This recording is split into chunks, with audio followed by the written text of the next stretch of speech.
Last night's top performer with 31 and 6 on 6 of 7 shooting from 3, Paolo Banchero. Paolo was the top performer last night. Nobody really showed up at a high level last night, but Paolo came to play. And the reason he had those 6 to 7 threes, he made a change to a shot. I don't know if y'all noticed, but stay tuned for the rest of this video because I'm going to explain to you a little later and I'm going to show you examples of how he changed his shot. And so without further ado, if you like these videos, make sure you subscribe, like, turn on those notifications, posting every day, miss no days, maybe even double uploads. So make sure you got those notifications turned on and let's get straight to it. Off the rip though, like we all know, Paolo gets to the line at an insane rate. And if you think this is normal, no, it is not normal for a player this young to get to the free throw line this many times in his rookie year. That is crazy. It has a crazy number. On top of that, he gets to the line this much, and he's only shooting 76% from the free throw line. 76. So imagine when that gets up to 85, and he gets more efficient from the field and from the three. That's going to be scary. And on top of that, he's averaging 22 right now. So that could definitely be an easy 27, 28, 28 and 12 player. 28, 12 and 5. That's MVP level right there. MVP level. So now defensively with Paolo could join that. Let that play out. Now defensively with Paolo, you see him get it shifted a couple times by Marcus Smart. So Marcus is smart, but Marcus is not that smart. But what Paolo has to do is, as a defender, you have to try to dictate the offensive player as much as you can. So wherever you want, whatever you know his strengths is, whatever his weaknesses are, you got to force him to the weaknesses, try to take away the strengths. So if Marcus Smart always likes to drive, left, make sure you try to take away that left and force him right. Or if you know that he's always going to try to go right and counter left, I think he did that early in the game, which is how he got shifted. He shifted him by going right and then going back left with that like same tween or a crossover or something. So if you're Paolo right here, study your defenders, try to dictate them, learn where they go. So instead of being just reacting to them and try to be anticipating everything that they do, that now you're dictating, you're trying to control what they do, and you already kind of know what they're about to do, and you know what you need to take away.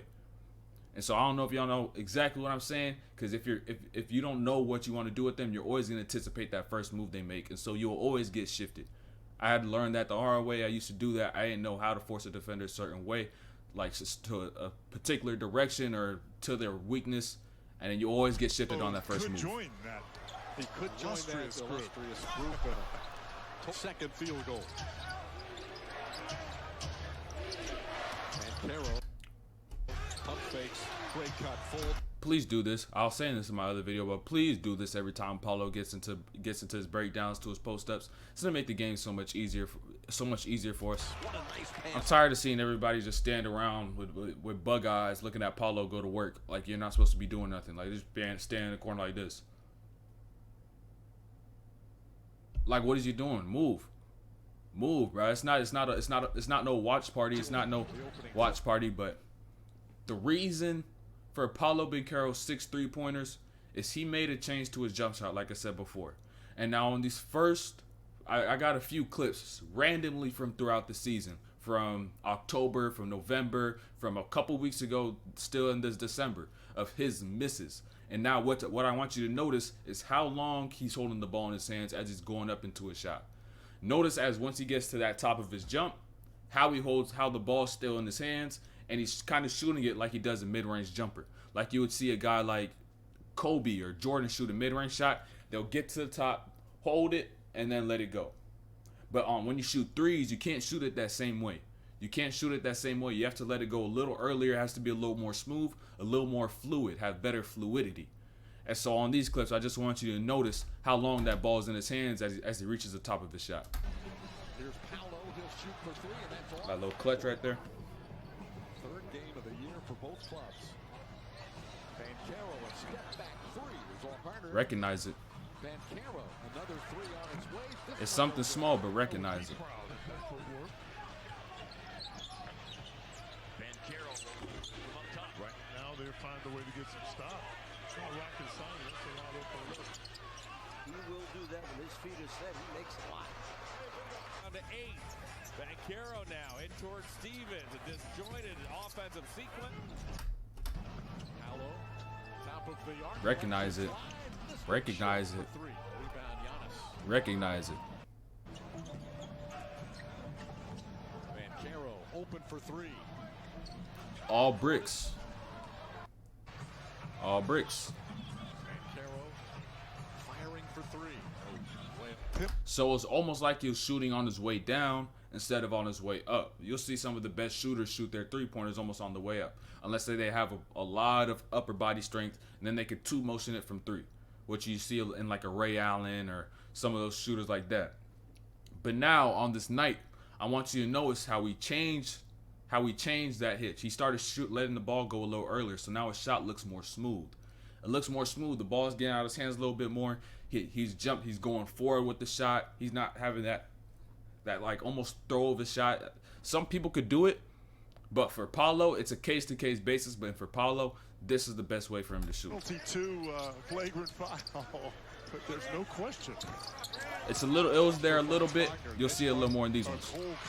Look how smooth, a little more smooth. It's so small, but I just want you to notice that little difference. He's letting it go just a little sooner. Yep. Late first-round pick out of Colorado. Just a little sooner. And if he does hold on to it like he does at the top, he's using more legs. Because if you don't use enough legs and hold it at the top, it's not gonna end up. You're probably most likely gonna miss that shot. And if he does do it, he's using a little more legs. So Anthony Banchero pull up jump. now on this one, he's hit 2 threes. He didn't fall in love with the three-pointer. He stayed true to his game. I just want to throw that one clip in there because if a lot of people get three-point hungry, they make 1, they make 2, then they keep shooting them. But nope, Paolo stayed true to his game. He draws. The foul is on Jeff Turner. So now your name has been mentioned. 3-point shot, Paolo. Oh, he's good again. Oh my goodness. That little difference, getting a little more legs on your shot, being able to release that ball at the right point. If you are gonna two-motion it, helps a lot more. Overall, it just looks way more fluid. Open for 3. Just looks so much smoother. Drilled it. So much smoother, so much more comfortable. And that's the end of this video. That little change that Paolo made to his shot, the little change that he made to his shot made a huge difference. It's something small. If you don't see it, you need to look a little harder. You need to play a little more basketball, because these little changes like that is what you see when you're with the player in the gym and you begin to make those changes while you're with the trainer, with your coaches. Those are the changes that you make that people can't recognize. But I recognized it, and I know that Paolo been putting in that work from 3, because the past few games, he's been shooting upwards of 5-6 attempts per game. Probably been putting more work in. Now has the confidence, and his coaches have been telling him, shoot that ball a little more. Because now he's seeing the ball go through, not when he's by himself, also while he's in the game. So expect Paolo's percentages to keep on going up. And so great performance overall by Paolo. Those threes really carried his night. Hopefully we can see more great three-point performances from him here out going forward.